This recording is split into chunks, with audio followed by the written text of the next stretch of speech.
5가지 색깔로 사람의 눈이 멀고 감각적 욕망의 극복.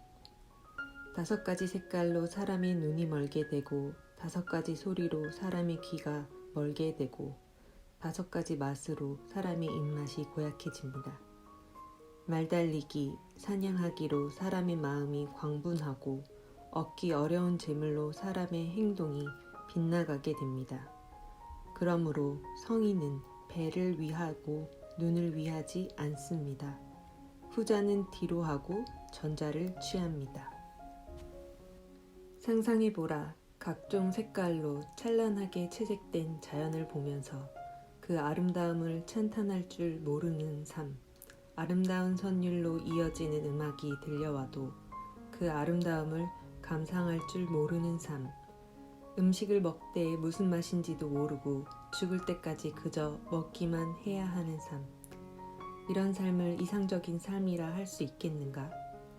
신나는 삶이란 이런 감각적인 것들에 전적으로 무감각하거나 무신경하거나 무관심한 삶이 아니라 오히려 아름다운 색깔, 아름다운 소리, 아름다운 맛을 진정으로 아름다운 것으로 알아보고 놀랍고 고마운 것으로 받아들이는 삶이다.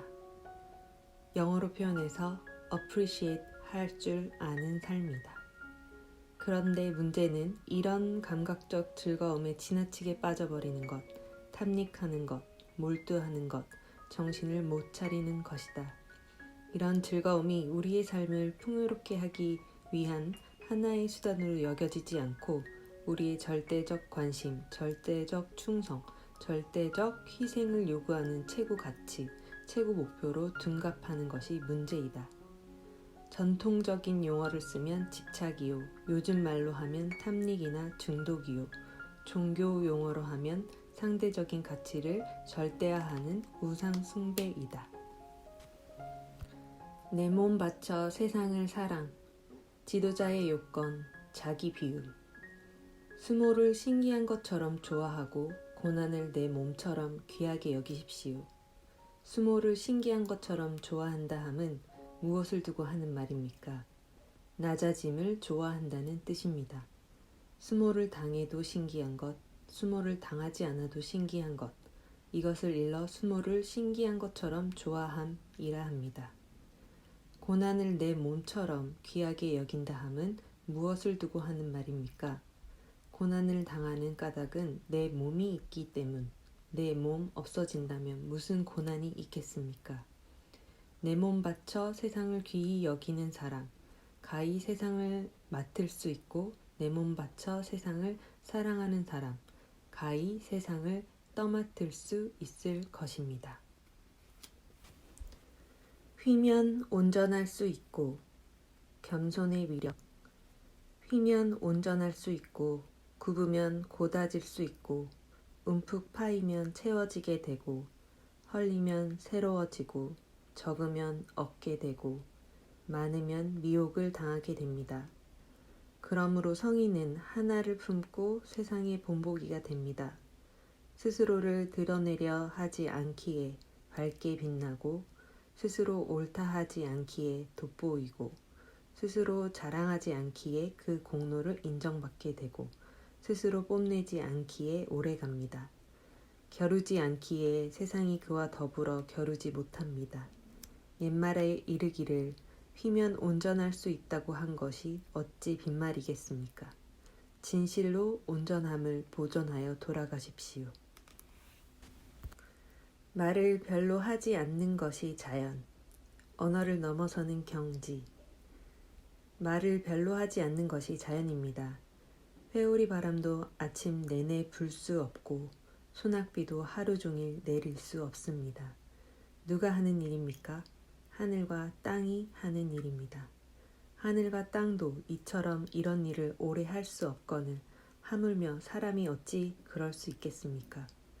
그러므로 도를 따르는 사람은 도와 하나가 되고 덕을 따르는 사람은 덕과 하나가 되고 이름을 따르는 사람은 이름과 하나가 됩니다.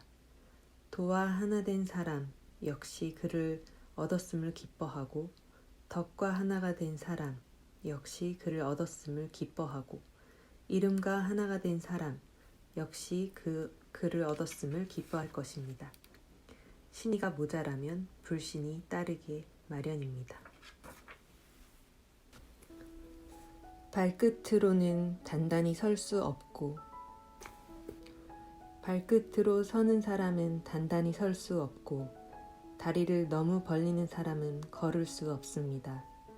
스스로를 드러내려는 사람은 밝게 빛날 수 없고 스스로 의롭다 하는 사람은 돋보일 수 없고 스스로 자랑하는 사람은 그 공로를 인정받지 못하고 스스로 뽐내는 사람은 오래 갈 수 없습니다.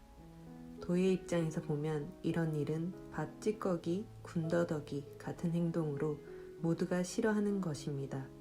그러므로 도의 사람은 이런 일에 집착하지 않습니다.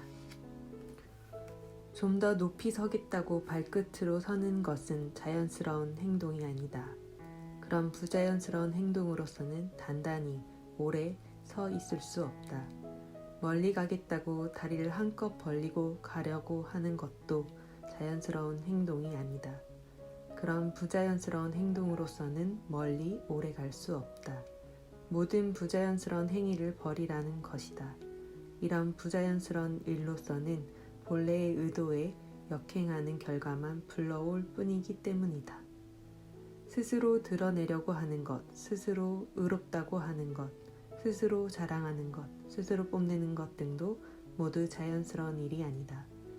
따라서 우리가 이런 일을 하면 할수록 우리의 본래 의도와 반대되는 결과만 거두게 된다. 자기를 아는 것이 밝음, 참 자아의 발견. 남을 아는 것이 지혜라면 자기를 아는 것은 밝음입니다. 남을 이김이 힘 있음이라면 자기를 이김은 정말로 강함입니다. 족하기를 아는 것이 부함입니다. 강행하는 것이 뜻있음입니다. 제자리를 잃지 않음이 영원입니다. 죽으나 멸망하지 않은 것이 수를 누리는 것입니다. 오므리려면 일단 펴야 합니다. 약하게 하려면 일단 강하게 해야 합니다. 패하게 하려면 일단 흥하게 해야 합니다. 빼앗으려면 일단 줘야 합니다. 이것을 일러 미묘한 밝음이라 합니다. 부드럽고 약한 것이 굳세고 강한 것을 이깁니다. 물고기가 연못에서 나와서는 안됨 같이 나라의 날카로운 무기도 사람들에게 보여서는 안 됩니다. 하지 않으나 안 된 것이 없다. 무위의 역동성. 돈은 언제든지 억지로 일을 하지 않습니다. 그러나 안 된 것이 없습니다. 임금이나 제후가 일을 지키면 온갖 것 저절로 달라집니다. 저절로 달라지는데도 무슨 일을 하려는 욕심이 생기면 이름 없는 통나무로 이를 누릅니다. 이름 없는 통나무는 욕심을 없애줍니다. 욕심이 없으면 고요가 찾아들고 온누리에 저절로 평화가 깃들 것입니다. 인간인 이상 우리는 완전히 자유스러운 경지에서만 논일 수가 없습니다. 이른바 유혹이 언제나 따릅니다. 뭔가 그럴듯한 일을 해보고 싶은 것입니다. 모든 것을 그냥 놓아둔다는 것이 어딘가 불안하게 느껴지죠. 저절로 됨에 대한 확신이 흔들리는 것입니다. 그래서 뭔가 스스로 달려들어 개입하고 조절하려는 욕망이 생깁니다. 자기 확대, 자기 과시욕이 발동하는 것입니다. 이른바 자아 확대 작전이 시작되는 것입니다. 이럴 때 다듬지 않은 통나무로 이런 욕망을 누르라고 합니다. 다듬지 않은 통나무란 물론 도의 상징입니다. 도는 억지로 일을 하려 하지 않습니다. 억지로 자기를 과시하려 하지 않습니다. 무슨 일을 하고 목에 힘을 주지 않습니다. 남을 좌지우지하려 하지 않습니다. 이름도 없고 빛도 없다고 슬퍼하지 않습니다.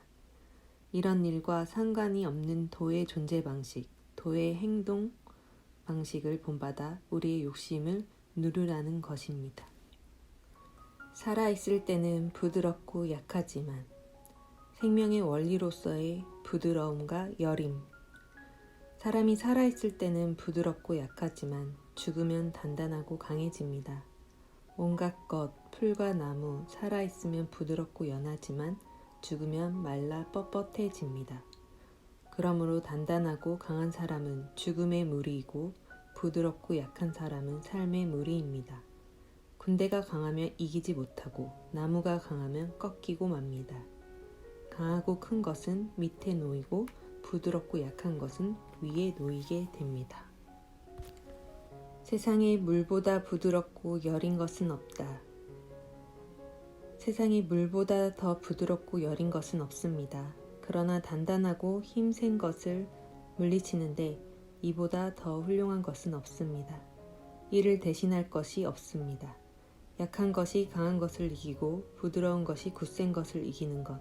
세상 사람 모르는 이 없지만 실천하지는 못합니다. 그러므로 성인은 말합니다. 나라의 더러운 일을 떠맡은 사람이 사직을 맡을 사람이요. 나라의 굳은 일을 떠맡는 사람이 세상의 임금이라고. 바른 말은 반대처럼 들립니다.